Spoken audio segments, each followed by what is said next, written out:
চট্টগ্রাম বিশ্ববিদ্যালয়ের ওখানে যে ঘটনা কয়েকদিন ধরে ঘটছে, আমি যদিও চিন্তা করছিলাম যে ব্যাপারে একটা ভিডিও তৈরি করব। একটু হালকা দেরি হয়ে গেল, কিন্তু কিছু করার নাই, অন্যান্য বিষয় নিয়ে ব্যস্ত ছিলাম। কিন্তু অবশেষে মনে করলাম যে বিষয়ে একটা ভিডিও অবতারণা করা উচিত।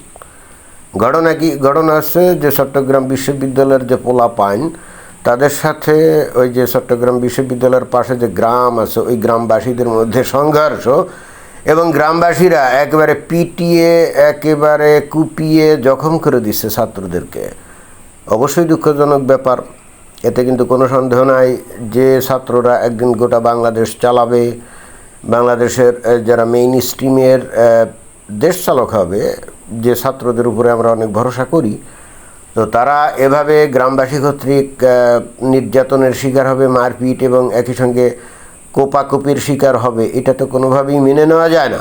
কিন্তু কিন্তু ঘটনা হচ্ছে, যদি আমরা এর সূত্রপাত কীভাবে হলো সেইটা যদি আমরা একটু খোঁজখবর নেই, তাহলে কিন্তু আমরা স্পষ্টত বুঝতে পারবো যে বর্তমানে এই বাংলাদেশের পাবলিক এই অন্তর্বর্তীকালীন সরকারের যে কিংস পার্টি এনসিপি এবং একই সঙ্গে তাদের যে সমর্থনকারী লোকজন বা দল, তাদের লোকজনের প্রতি জনগণ কত রকম মানে কি ভয়ঙ্কর রকমভাবে ক্ষিপ্ত, সেটারও কিন্তু একটা বহিঃপ্রকাশ এখানে আমরা দেখতে পাচ্ছি। এখন এইটা তো বলা যাচ্ছে না যে আওয়ামী লীগ এরকম ছাত্রদের উপর আক্রমণ করছে বা ছাত্রলীগ এটা আক্রমণ করছে, তাই না? তারা তো মাঠে ঘাটে কোথাও নাই।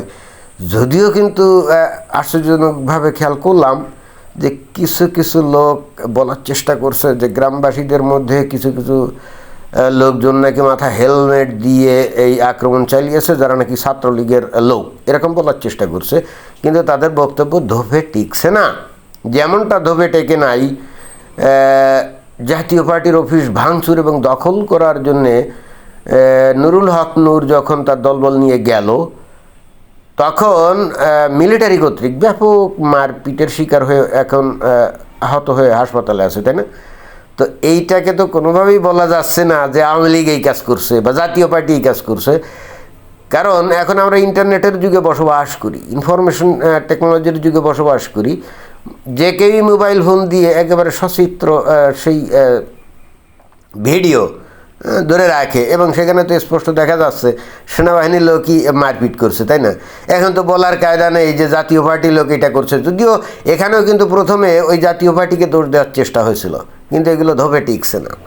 যাক গে সে কথা, আসল ঘটনায় যায় চিটাগাং। তো এখানেও কিন্তু ওই যে ছাত্রলীগের পোলাপান এসে পিটিয়েছে, এই ধরনের একটা অভিযোগ কিন্তু প্রথমে আমতা আমতা করে দেওয়া শুরু করছিল, কিন্তু এটা মার্কেট পায় নাই। এখন প্রশ্ন হচ্ছে ঘটনার সূত্রপাত কিভাবে? সূত্রপাতটা হলো এরকম, ছাত্র শিবিরের এক বান্ধবী সে কোনো একটা মেসে থাকে। তো এখন এই মেসটা হলো বিল্ডিং, এবং সেখানে গেট আছে, দারোয়ান আছে, এবং সেখানে মনে হয় যে আইন আছে যে রাত 10টার পরে ওই বাইরে থাকা যাবে না, এবং সেখানে মেয়েরা থাকে, ছাত্রীদের মেস, রাত 10টার পর বাইরে থাকা যাবে না। তো এখন ছাত্র শিবিরের ওই বান্ধবী মেয়েটা, সে নাকি রাত 10টার পরে, সম্ভবত 10:30 বা 11টার দিক হয়তো আসছে। আসার পরে এখন ওই দারোয়ান সে তো ঢুকতে দিবে না, এবং তার সঙ্গে বাদানুবাদ হয়েছে। বাদানুবাদ হওয়ার সাথে সাথে ওই মেয়েটা কী করছে, সাথে সাথে তার বন্ধুকে ফোন করছে, ছাত্র শিবিরের পোলাপাইন। তো এখন তো বাংলাদেশ ছাত্র শিবিরের দখলে, তাই না? এনসিপির দখলে, তারাই তো রাজত্ব করছে। তো ওই মেয়েটা যখন তার বন্ধুকে ফোন করছে, সাথে সাথে তারা দল বেঁধে চলে আসছে। আসার পর তারপরে ওই যে গেটের দারোয়ান, তাকে নাকি হেনস্থ করার চেষ্টা করছে বা করছে আর কি, এরকম। এখন এটা হলো মূল ঘটনা, যেটা আমরা পরে জানলাম।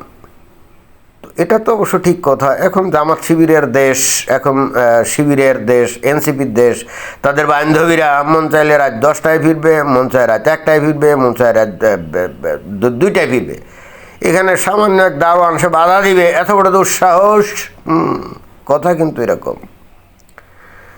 তো যাই হোক, এখন ঘটনাচক্রে ওই দারোয়ান হচ্ছে স্থানীয় লোক যে এখানে চাকরি করে। তো স্বাভাবিকভাবে হচ্ছে কি, তো ওর ওপরে যখন হ্যাস্তন্যাস্ত করছে যে ছাত্র শিবিরের পোলাপাইন হয়তো ফিজিক্যালি অ্যাসল্ট করছে, তো এই খবরটা চতুর্দিকে এসে ছড়িয়ে দিয়েছে ওই ছেলেটা দারোয়ান। তখন ওই গ্রামবাসী এসে ওই বিশ্ববিদ্যালয়ের ছাত্রদের উপর হামলে পড়ছে এবং তারপরে দুই পক্ষের মারামারি এবং অতঃপরের ঘটনা সবাই তো জানে যে একটা ভয়ঙ্কর অচল অবস্থার সৃষ্টি হচ্ছে। এখন এই ঘটনা থেকে আমরা কি বুঝলাম? দেখেন কি অদ্ভুত ব্যাপার, যে ছাত্র শিবির যারা নাকি ইসলামের রাজনীতি করে, তাই না, তো তারা তো বলে যে নারীরা ঘরে থাকবে, ঘর থেকে বের হবে না, এরকমই তো ইসলামী বিধান তো এটাই নাকি ভিন্ন কিছু? ওরা কিন্তু সেইটাই বা দেশে প্রতিষ্ঠিত করতে চায়, অথচ সেই ছাত্র শিবিরের ছেলে সে আবার এখন বান্ধবী না প্রেমিকা তা তো জানি না, বলা হয়েছে বান্ধবী, কিন্তু বান্ধবী কি না কি, হয়তো প্রেমিকাও হলেও হতে পারে, নইলে 10টার বা পরে রাত 11টা পর্যন্ত কীভাবে বাইরে থাকে। তাহলে এখানে ছাত্র শিবিরের পোলাপান প্রচার করে যে নারীরা ঘরে থাকবে, বাইরে বেরোবে না, আবার তারা নিজেরাই মেয়েদের সঙ্গে মেলামেশা করে, তাই না, একেবারে খুব দুর্দণ্ডপ্রতাপে, তা নিজেরা এখানে একটা স্ববিরোধিতার পরিচয় দিল না। এইবার আসেন অন্য কথায়, সেটা হচ্ছে এই যে স্থানীয় যে দারোয়ান তার উপরে ফিজিক্যালি হয়তো অ্যাসল্ট করা হয়েছে। এখন মজার ব্যাপার হচ্ছে যে 5 আগস্ট মানুষ হয়তো ওই অঞ্চলের মানুষও কিন্তু ব্যাপকভাবে এই গণ অভ্যুত্থানে অংশগ্রহণ করেছিল আমার ধারণা, কারণ চিটাগাংয়ের লোকজন তো এমনিতেই ভয়ঙ্কর ধার্মিক এবং একটা বড় অংশ তারা ওই জামাত শিবিরের রাজনীতির সাথে যুক্ত। তো তাহলে ধরে নেওয়া যায় যে জনগণ এখন এই যে চিটাগাং বিশ্ববিদ্যালয়ের ছাত্রদের সাথে মারামারি করছে, তারাও কিন্তু ওই 5 আগস্টের আগ পর্যন্ত এবং 5 আগস্ট পর্যন্ত ওই ছাত্রছাত্রীদের দলেই ছিল, অর্থাৎ শেখ হাসিনার পতন। কিন্তু গত একটা বছর ধরে এই ছাত্ররা এনসিপি বানিয়েছে এবং এই ছাত্ররা যেভাবে গোটা বাংলাদেশে অরাজকতা সৃষ্টি করছে আমরা দেখছি, এবং এই ছাত্ররা এখন মনে করে তারা দেশের দণ্ডমুণ্ডের কর্তা এবং তারা যা ইচ্ছে খুশি করতে পারে, দল বেঁধে যেখানে ইচ্ছে খুশি মব তৈরি করে একে মারা, ওকে ধরা, এর বাড়ি ভাঙ্গা, এগুলো করতে পারে। অর্থাৎ বাংলাদেশের ছাত্রদের প্রকৃত যে চরিত্র এটা চেঞ্জ হয়ে গেছে। এরা পড়াশুনো করে না, এরা সারাক্ষণ উত্তেজিত অবস্থায় থাকে, আর এদের পকেটে তো পয়সাও তেমন থাকে না। তো তাহলে পয়সা কোথা থেকে পাবে? তাহলে চলো অমুক জায়গায় দল বেঁধে যাই, চাঁদা টাদা কালেকশন করি। আসলে এদের কাজ হয়ে গেছে এখন এটাই, লেখাপড়া ছাড়া। এবং আমার কাছে মনে হচ্ছে যে যত কথাই বলেন না কেন, বাংলাদেশের একটা প্রজন্মকে এইভাবে ধ্বংস করে দিয়ে এই বাংলাদেশটাকে যে কোন লেভেলে নিয়ে যাওয়া হচ্ছে, ডক্টর মোহাম্মদ ইউনূস যে এই কী কাজটা করলো এটা আমার মাথায় এখনও ঢোকে না। অন্তত এই ছাত্রদের নিয়ন্ত্রণ করা উচিত ছিল, তাদের বলা উচিত ছিল যে তোমরা এখন কলেজ বিশ্ববিদ্যালয়ে গিয়ে পড়াশুনো করো এবং আমরা আমাদের কাজ করি, কিন্তু সেই কাজটা করে নাই। বরং উনি আবার প্রকাশ্যে বলেন ছাত্ররা আমাকে ক্ষমতায় বসিয়েছে। তো ছাত্ররা ক্ষমতায় বসালে তো ছাত্ররা এখন ক্ষমতার চর্চা করবে না, তারা কি মানুষকে মানুষ জ্ঞান করবে? এখন কথা হচ্ছে তারা মানুষকে মানুষ জ্ঞান না করুক, তাতে কোনো অসুবিধা নাই, বাট গত 1 বছর ধরে বাংলাদেশের সাধারণ মানুষ তো ভালো থাকে নাই, তাদের আয় নেই, উপার্জন নেই, কাজ নেই, কাম নেই, ব্যবসা নাই, বাণিজ্য নাই, তাই না?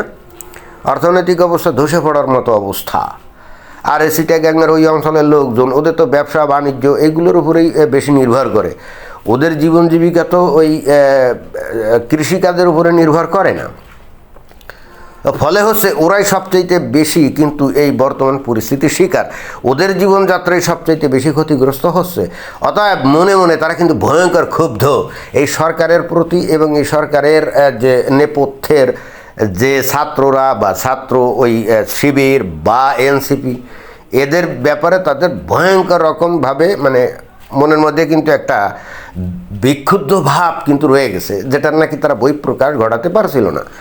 যখনই ওই জায়গার কোনো লোকের উপরে এই ছেলেপেলেরা যারা নাকি দেশটাকে নষ্ট করছে, তারা যখন মাস্তানি দেখিয়েছে, চোটপাট দেখিয়েছে, এবং একই সঙ্গে ওই জায়গার লোকজন কিন্তু ভয়ঙ্কর ধর্মভীরু, এটাও বুঝতে হবে, ভয়ঙ্কর ধর্মভীরু। তারা যখন শুনছে যে একটা মেয়ে রাত 10টার পরে এসে এইগুলো করছে, এবং তারা যেহেতু ধর্মভীরু, ধর্মীয়ভাবে এটা তাদের কাছে খারাপ হতো লাগছে যে ইসলাম বিরোধী কাজও করছে।